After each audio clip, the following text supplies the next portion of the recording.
விஞ்ஞான பைரவ தந்திரம் மிக முக்கியமான ஆன்மீக நூல்களில் ஒன்றாகும்.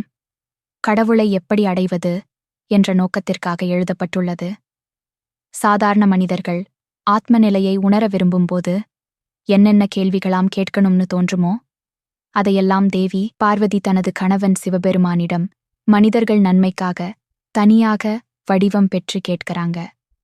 இந்த விஞ்ஞான பைரவ தந்திரம் சிவபெருமானுக்கும் அவரது துணைவி பார்வதிக்கும் இடையேயான உரையாடலாகும். 112 தியான நுட்பங்கள் உள்ளன.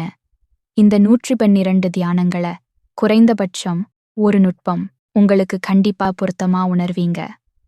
அந்த நுட்பத்தை தொடர்ந்து பயிற்சி செய்தால் உங்கள நீங்க யார் என்பதை உணர்ந்து கடவுள் நிலையை அடைய முடியும். நமக்கு இதுல எந்த தியான நுட்பம் பொருத்தமா இருக்குன்னு எப்படி தெரிஞ்சிக்கிறதுனா, ஒவ்வொரு தியானத்தையும் ஒரு வாரம் தொடர்ந்து பயிற்சி பண்ணுங்க. முதல் 2 நாள் 5 நிமிஷம் பயிற்சி பண்ணுங்க. அப்புறம் உங்களுக்கு சௌரியமா இருக்கும் நேரளவை தேர்ந்து எடுத்து கூட்டிக்கோங்க.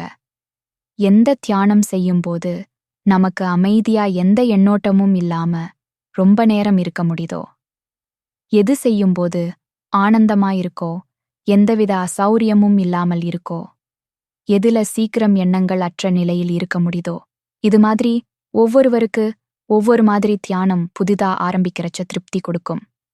அதுதான் நமக்கு பொருத்தமான தியானம். அந்த தியானம் முறை தொடர்ந்து ஒரு வாரம் செய்யுங்க.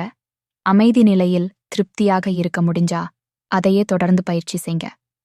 அசௌகரியமா இருந்தால் அடுத்த தியானம் பயிற்சி செய்ங்க. உங்களுக்கு ஒன்றுக்கு மேல் தியானம் பொருத்தமாயிருந்தா அதுல எது பெஸ்ட்னு நீங்க தான் சுயமா பயிற்சி செய்து கண்டுபிடிக்கணும். இந்த 112 தியான பயிற்சிகளை ஒவ்வொரு வீடியோவா பதிவு செய்றேன். சில தியான நுட்பம் ஒரே மாதிரி இருக்கும், ஆனா துளி வித்தியாசம் கண்டிப்பா இருக்கும். அது நாம எப்படி எதுல கவனம் செலுத்துறோங்கிறதுல மாறுபடும். உங்க கருத்துக்களை கமெண்ட்ல பதிவிடுங்க. நன்றி.